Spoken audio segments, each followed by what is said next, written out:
American Nightmare. The truth. When she came home, she thought the nightmare was over, but disbelief can wound deeper than violence. They called her a liar. They called him a fraud. And while the world turned away, the real kidnapper was preparing to strike again. 3 months passed. The Vallejo case had faded from headlines, replaced by newer scandals and crimes. Denise Huskins and Quinn had both retreated from public life, drowning in the wreckage left behind. Their reputations were gone. Their jobs were gone. Their names had become a shorthand for deceit. Then, in the summer of 2015, nearly 100 miles away, another home was broken into. The details were eerily familiar. A masked intruder, a couple tied up, a laser light. The man of the house was drugged and restrained while his partner was targeted. This time, the police responded differently. The scene was chaotic, but when they swept the area, they found something that changed everything. A phone dropped near the backyard fence. Inside it were photos, messages, and a trail of evidence that led straight to a name: Matthew Muller. Muller wasn't a random criminal. He was a former Marine, a Harvard-educated lawyer who had vanished years earlier after being disbarred. In his past were accusations of voyeurism, stalking, and illegal surveillance. He had lived like a ghost, drifting between cities, using technology to spy on strangers. When investigators searched his home, what they found stunned them. Boxes of electronics, night vision goggles, syringes, zip ties, and, in a plastic bag, items belonging to Denise Huskins: her stolen laptop, her phone, her driver's license. The evidence was undeniable. For the first time, the Vallejo Police Department was forced to confront the truth. The story they had ridiculed, the victims they had humiliated, had been telling the truth all along. News of the discovery spread quickly. FBI agents reopened the Vallejo case. Reporters scrambled to rewrite what they had once mocked. And as the pieces came together, a clearer picture emerged. Muller had been behind multiple planned home invasions using high-tech equipment, voice modulators, and surveillance software. He had targeted Denise and after breaking into their digital devices. He had studied their movements, recorded their voices, and learned their routines before ever stepping into their home. Every strange detail of that night, the lights, the note, the recorded voice, suddenly made sense. Denise, who had spent months living under a cloud of shame, learned of Muller's arrest from a phone call with her attorney. She didn't cry. She didn't speak for a long time. She just listened as the word she had been waiting for finally arrived. They found him. For the news was a relief laced with bitterness. No public apology could undo the damage. No evidence could return what had been stolen from them: their credibility, their peace, their names. When reporters revisited the story, they used softer headlines. Real-life gone girl case takes a shocking turn. Apologies owed to Vallejo couple after suspect arrested. But the damage was already done. The truth had come too late. And for Denise and the word vindicated would never sound like justice. It would only remind them of how quickly the world had chosen to believe a lie. In the months that followed Matthew Muller's arrest, the case that once defined embarrassment for Vallejo police turned into one of the most haunting examples of institutional failure in recent memory. FBI agents quietly took over the investigation, reconstructing the trail Muller had left behind. A web of surveillance, stolen electronics, and encrypted files that traced back years. The evidence was overwhelming. In his laptop, investigators discovered video fragments, recordings of blindfolded victims, audio of his synthetic voice, folders labeled with names and addresses. Inside one folder lay files titled Vallejo Job, Target A and B, and instructions. Each document matched the details Denise and Aaron had described months earlier. The goggles, the injections, even the phrasing in the ransom note. Confronted with the proof, Muller finally spoke. He admitted to planning multiple home invasions, studying couples for weeks before striking. He said he used night vision equipment and voice changers to hide his identity, drugs to paralyze fear, and military precision to control every move. He described Denise Huskins' abduction not as a random act, but as an experiment in domination and surveillance. The confession was cold, clinical, and almost proud. He offered no apology, no emotion, only technical explanations for cruelty. For investigators, it was confirmation. For Denise and Aaron, it was unbearable validation. When the confession reached the media, the tone shifted again. The same news anchors who had mocked the couple now spoke in softened voices, replaying old footage of Aaron's tear-streaked interview with regret in their eyes. Public outrage turned toward the police department that had dismissed them, the journalists who had branded them liars, and a system that had chosen disbelief over compassion. Vallejo police released a brief statement acknowledging new information. They stopped short of an apology. Behind closed doors, however, internal reports described the case as a catastrophic investigative failure. In 2017, Matthew Muller pleaded guilty to kidnapping and sexual assault. He was sentenced to 40 years in federal prison. In court, he appeared thin and expressionless, his eyes fixed on the table as the judge read the charges. Denise Huskins sat quietly in the back row, holding Aaron's hand. She didn't want to see him, but she needed to hear those words, needed the system that had doubted her to finally say what she had always known. She was the victim, not the liar. When the hearing ended, reporters tried to capture their reactions. Neither spoke. They walked past the cameras, out of the courthouse and into the daylight. The world now believed them, but belief came too late to undo what disbelief had already destroyed. When the headlines finally cleared, silence returned. For the first time in over a year, there were no reporters outside their doors, no flashing cameras, no strangers shouting questions across parking lots. But silence, Denise learned, could be its own kind of noise. In the quiet, memories replayed endlessly. The sound of duct tape being torn, the hum of the voice modulator, the moment the police chief had called her a liar on live television. Even after the truth was proven, those echoes remained louder than the apology that never came. She and Aaron moved away from Vallejo. The city that had doubted them became a shadow they could no longer bear to see. They tried to rebuild their lives in a new town, under new light, but trauma doesn't vanish with a change of address. Every morning, Denise still woke before dawn. She checked the locks twice. She avoided bright lights, loud noises, and questions that began with, "Why didn't you?" Aaron carried a quieter kind of pain, the guilt of having failed to protect her, the weight of every headline that had called him a monster.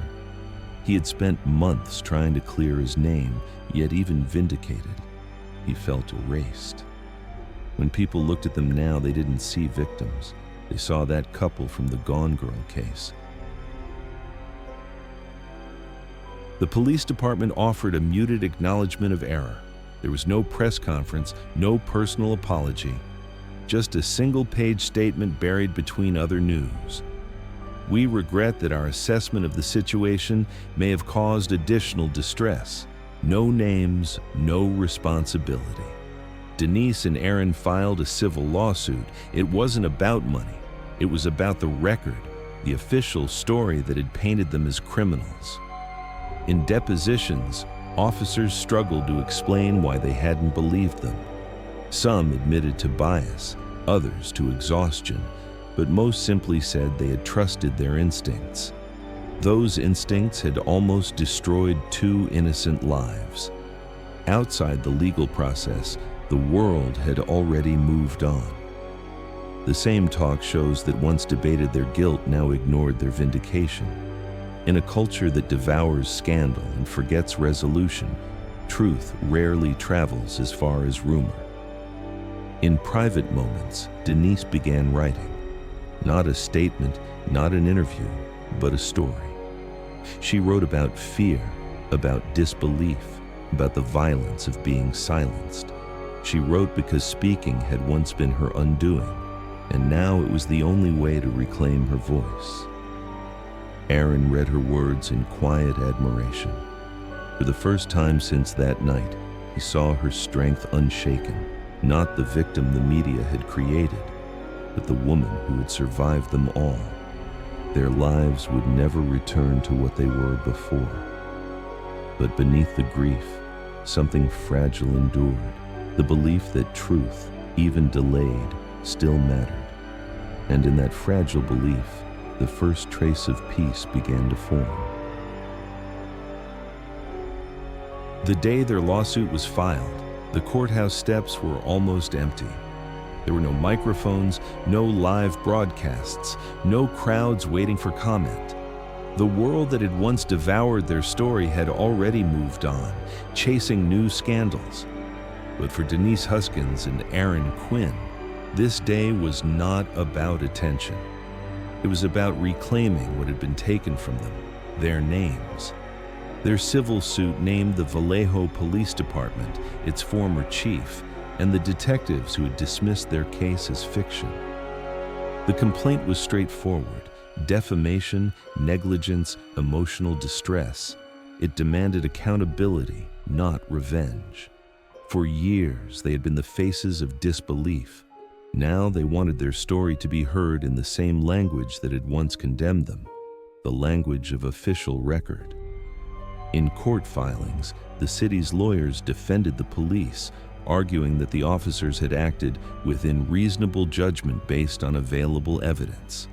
They called their disbelief a procedural mistake. But each piece of new evidence, the ransom emails, the confession, the recovered items, painted a different picture. A department unwilling to listen, a rush to judgment that became its own kind of crime. Denise attended every hearing.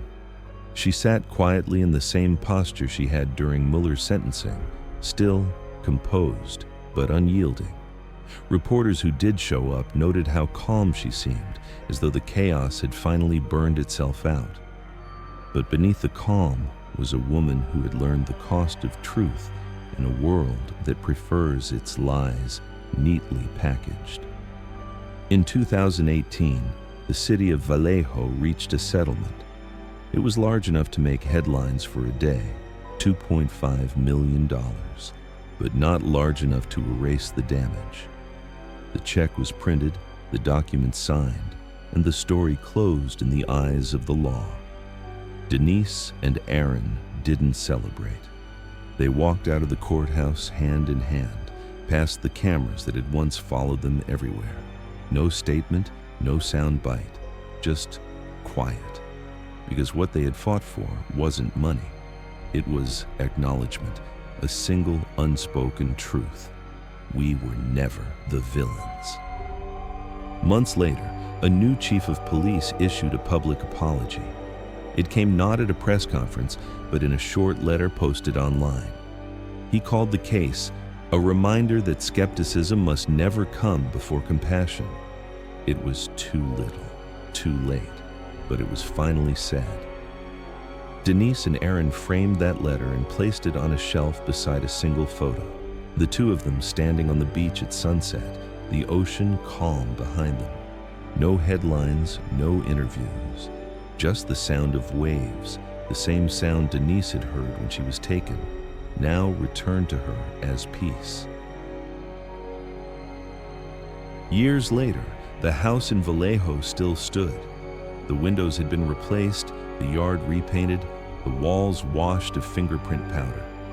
To anyone passing by, it looked like any other home in a quiet California neighborhood. But for Denise Huskins and Aaron Quinn, that place would never simply be a house again. It was the line between the life they once had and the one that followed. For months after the case ended, Denise tried to record over the memories, routine, sunlight, normalcy. But trauma has its own language. It repeats itself in echoes. Sometimes it came back as the smell of duct tape, sometimes as the metallic hum of a voice filter that wasn't there. And sometimes it came as silence, the kind that filled the courtroom when the judge said Muller's name, the same silence that had filled her apartment the night she returned, and no one believed her. She could still remember the camera, the cold lens pressed toward her face, the mechanical click before the red light turned on. She'd been forced to speak words that weren't hers, forced to act as if she was free, as if the nightmare wasn't real. For a long time, that video defined her. When she saw her image played on television, framed by headlines calling her a liar, it felt like being kidnapped all over again. Because once again, her voice belonged to someone else. Writing became the only way to reclaim it. In 2021, she and Aaron published their story under a single title, Victim F. They chose the letter because that's how she had been identified in the court files, just an initial, a symbol. The book was not revenge. It was proof that they had survived being erased. It told their story in the language of truth, not speculation, and in doing so, they finally spoke without distortion. When the book came out, a few of the journalists who had once mocked them sent apologies. Others stayed silent. Vallejo police issued one more statement, brief, careful, distant. They called the case a learning experience. No one asked what it had cost to learn it. By then, Denise and Aaron had stopped expecting closure. They had learned that truth rarely comes as a single moment. It comes in pieces, one article corrected, one apology offered, one night of sleep without fear. It comes slowly, like dawn creeping through a room that once held only darkness. Today, they live by the ocean, far from Vallejo. They still keep their framed apology letter, the one that took 3 years to arrive. Below it sits the first printed copy of Victim F, its spine worn from use. Sometimes when the tide is high and the waves crash close to the shore, Denise listens, not in fear but in quiet recognition. The sound that once meant captivity now sounds like freedom. The story of the gone girl of Vallejo became a cautionary tale in law enforcement training. It is mentioned in seminars about trauma, empathy, and the danger of confirmation bias. But outside of those classrooms, most people forgot the details. They remembered the nickname, not the names. The lie traveled farther than the truth ever could. Yet in the quiet corners of the internet, in survivor forums and advocacy circles, Denise Huskins' story still returns. It surfaces whenever someone says they weren't believed, whenever an investigator calls a victim a liar, whenever a woman disappears and headlines choose mystery over mercy. Her case became a whisper that crosses time zones, reminding people that what begins as disbelief can become another form of violence. In the end, it was never a movie. It was never a performance or a plot twist. It was two ordinary people who survived being turned into fiction and who chose instead to reclaim their story. Because the worst nightmares aren't always about monsters. Sometimes they're about the silence that follows when truth speaks, and no one listens. This was the American nightmare. But for Denise Huskins and Aaron Quinn, it became something else, proof that even in disbelief, truth endures. Years passed, but the echoes of that night never fully faded. For Denise Huskins and Aaron Quinn, justice came slowly, in headlines, in apologies, and in silence. They wrote their story under a single letter, Victim F, because even their names had been taken from them. Today, their case is taught as a lesson, not in crime, but in belief. A reminder that truth, once ignored, must fight to be heard. The American nightmare ended in court, but its echoes still reach those who were never believed. This was the truth. Next on True Echoes.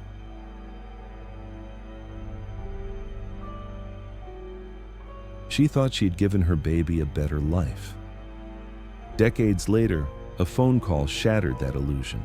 The daughter she'd lost to adoption had been found, buried in the garden of the man who promised to protect her. Some stories are born in love, others are uncovered in fire. Into the fire, the lost daughter. The truth coming soon on True Echoes. Every secret waits to be revealed. Every silence that carries an echo. Every story is waiting to be told. This was her secret. What about yours? What do you think about this case? Share your thoughts in the comments. Every voice matters. Subscribe and step into the echoes of truth.